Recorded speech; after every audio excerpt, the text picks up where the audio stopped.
Today we'll be reviewing my 2017 Chevrolet 2500 HD with the new L5P Duramax engine. Now, I've had this truck for 8 days now, and I am very impressed with it.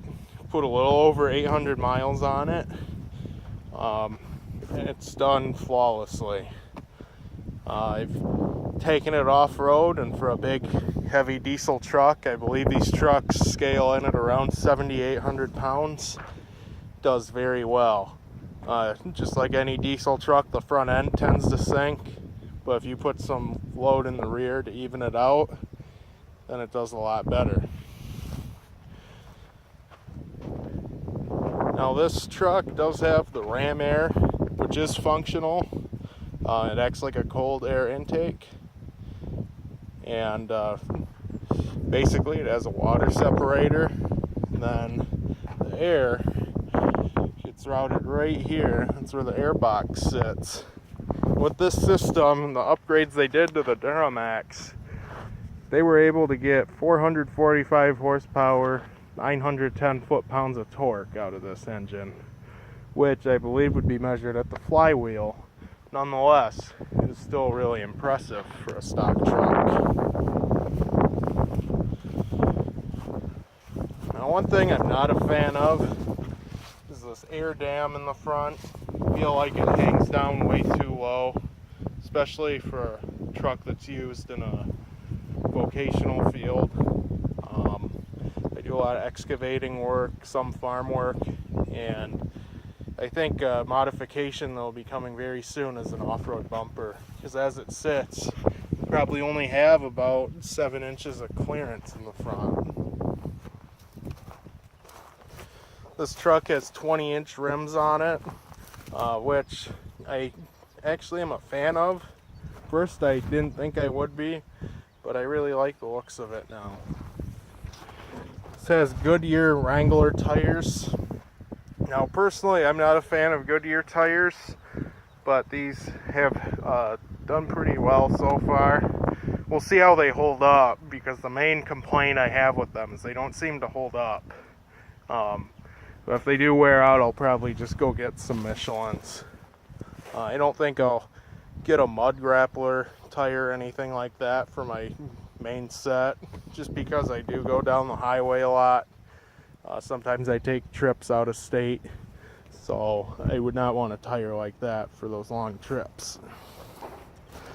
This truck does have the snowplow prep package, so the front end is built slightly heavier. I don't plan on snowplowing with this truck, but it's nice to know that I could, that even if I don't, my front end is heavier. You can also see it has large diameter brake rotors. And it really does a nice job of stopping the truck. The truck also has the exhaust brake, which is made possible by the VGT turbo, variable geometry turbo, and angles the vanes so that then you're able to take the exhaust pressure, push it back into the engine, and then it'll slow your truck down. I like how I have the steps on here, because it hides the def tank, which is slightly larger. I believe it's around 6 gallons. I haven't had to fill it up yet. I just got my message today that I have about 900 miles of range left. I'm not sure if the dealership topped it off or not. I've been hearing once the trucks are broken in, these Duramaxes usually will get 4,000 or 5,000 miles out of them. So we'll see how that works out. This does have a tow mirror on it. They fold as well as extend. There's also a button in the cab to make it a power folding mirror. Now, being that this truck is an LTZ, it has a few more options on it. And one of those options is this rear lighting kit, that I find very useful at night. It also gives you lighting under the bed rails. You can see your gooseneck hitch, as well as any cargo that you might want to load or unload. That's another thing that I really would recommend that people get if they plan on towing with their Duramax pickup, or even a gas job for that matter.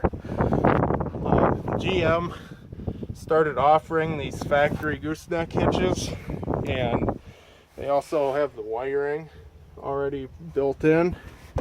You have this puck system, and it's hard to do it one-handed, but you can pull these pucks out. I guess it's too hard to do with one hand, but you pull those out. That's where your safety chains would hook onto. Then you get your ball and put it in there. The truck is also factory bed linered. It seems to be holding up pretty well. A lot of the aftermarket bed liners tend to scratch up real bad. In the back, I have a 100-gallon fuel tank. I use it for filling up equipment. If I wanted to, I could fill the truck up too. I thought about cleaning this truck up for the review, but then I thought, you know what? This is how the truck's going to be used most of the time anyway. In the back here, you have your electrical hookups. You have two different types there, just your little 4-pin and your 7-pin. And this truck, with its higher capacity compared to the older 3/4 and 1 tons, does have the 2.5-inch receiver hitch. Then it also has a 2-inch sleeve, which is included with the truck, so you can use the smaller hitches if you want. But just keep in mind, the hitch is probably not going to be rated to handle as much as the truck will. So if you do want to tow that much, you are going to have to get a larger hitch. And you can see it is heavier duty than a lot of the older trucks. By older, I mean, you know, within the past 50 years. Not talking about an old 2-ton from the 40s or 50s. Then in there, that's I believe how you access your spare tire. One thing I really like is the step bumper. Makes it nice and convenient to get up into the bed, especially with how high this truck sits. Also have a backup camera, which I find useful for hitching up. I still look in my mirrors just because it's a force of habit. But if you didn't feel comfortable with backing this truck up, that should make it a lot easier for you. Again, this is an LTZ truck, which is a package that I think you should get unless you're just handing your truck to an employee in a business. They give you a much nicer interior, in my opinion. You get leather, you get several features, which I'll go over once I get to the interior portion of this review. And over here, I also have these rails on top, which I find nice. You don't scratch up the paint, especially being a black truck. Ideally, I wouldn't have chose the black color, but they were willing to deal quite substantially on this particular truck, so that's the color I ended up with. And your fuel fill is here. Your def is under the hood, which a lot of people don't like, but I think it's a good spot because if you went and handed this truck to someone, then they wouldn't accidentally put diesel in the wrong tank. One thing that I find a little bit odd is that they don't have a lockable fuel cap or fuel door. Even some of the trucks from 20 years ago had that.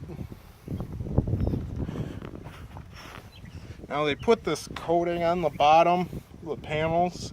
It's not quite like a Rhino liner, but it's a step down from that. And I do believe it'll help with the corrosion. They also put this fabric rug material, almost like an outdoor carpet, in the fender wells. And that does make a big difference in cutting down in road noise. And then it also acts as a barrier against rust. We'll see how that holds up. If it doesn't hold up, I'll probably just go get some plastic liners. There's a view of the suspension rear axle, in case anyone is curious.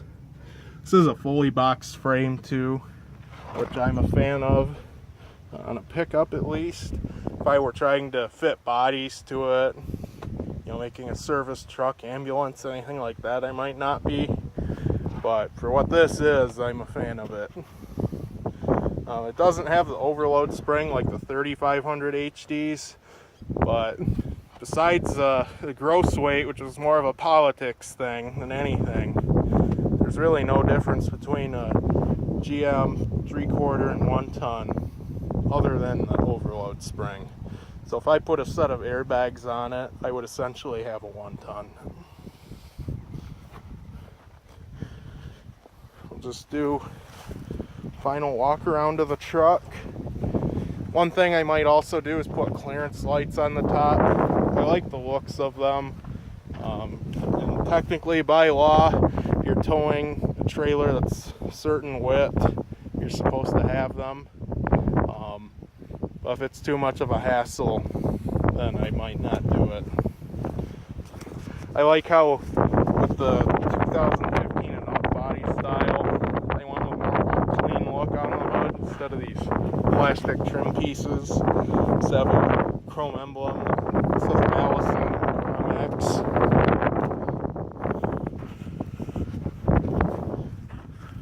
A lot of people say I should black out the Chevy emblem, but I like the looks of the gold or yellow myself. I think it gives it a nice contrast.